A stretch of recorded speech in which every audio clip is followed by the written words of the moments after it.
अच्छा, अब बड़ी अजीब सी सूरत हाल है इरशाद भट्टी साहब।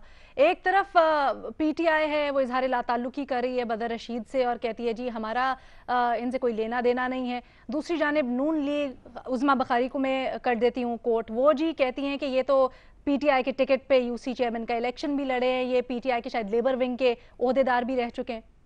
मैडम शेख, पहली बात तो ये है कि एक कहावत है कि जैसा करोगे वैसा भरोगे, जो बोगे वो काटोगे।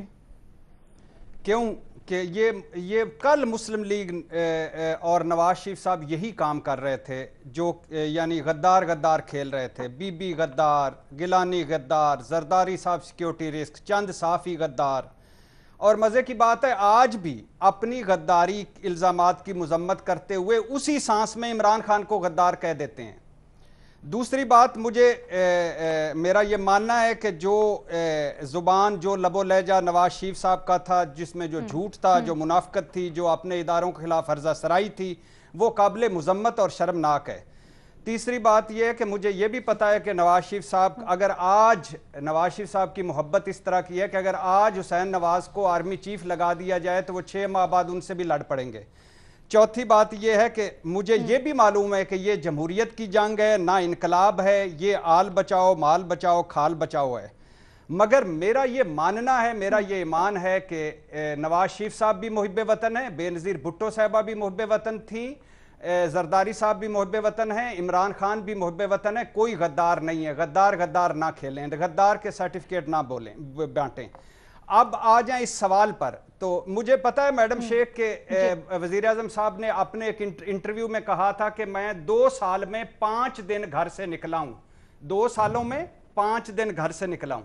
वो कह चुके हैं कि अखबारात ना पढ़ें, टीवी ना देखें, मगर मुझे पता है कि सुबह वो अखबारात पढ़ते हैं और रात को जाके टीवी देखते हैं। सारा दिन अलबत्ता दफ्तर में स्पोर्ट्स चैनल लगा होता है।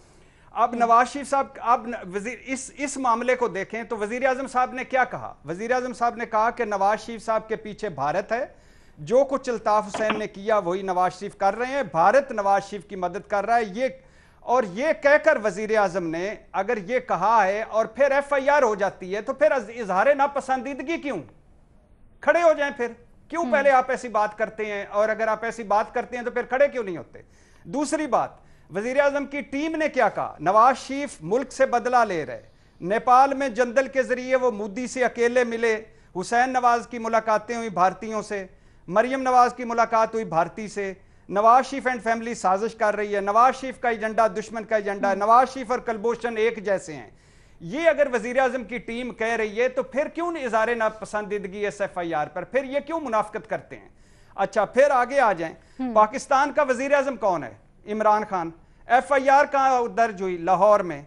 पंजाब में हुकूमत किसकी है? इमरान खान की। अच्छा, जब पता चल गया कि FIR दर्ज हुई है, उसके बाद से अब तक आपने क्या किया है कोई अमली तौर पर, सिवाय से इज़हार नापसंदीदगी, सिवाय इस इज़हार नापसंदीदगी के? तो ये सिर्फ इज़हार नापसंदीदगी क्यों? फिर आखिरी बात मैडम शेख, चीनी मसला हो वजीर आजम साहब को इल्म नहीं होता, पेट्रोल मामला हो वजीर आजम साहब को इल्म नहीं होता, कोई हादसा हो जाए वजीर आजम साहब को पता नहीं होता, और तो और डॉलर बड़ा 9-10 रुपए। जब तो वजीर आजम साहब ने कहा मुझे इल्म ही नहीं है, और असद उमर साहब ने कहा मैंने वजीर आजम साहब को बता दिया था। अब अच्छा, अब ये फिर इसका मतलब है ये आपकी नालायकी नाअहली है। तो प्लीज एक बात ज़हन में रखें, मैंने ये बड़ा नोट किया है, ये बड़ा कि बहुत सारे मामलात ऐसे होते हैं जो अपनी नालायकियां नाअहलियां, कोई चीज फायर बैक कर जाए तो वो हुकूमत उठाकर अपने पार्टनर्स पर फेंक देती है।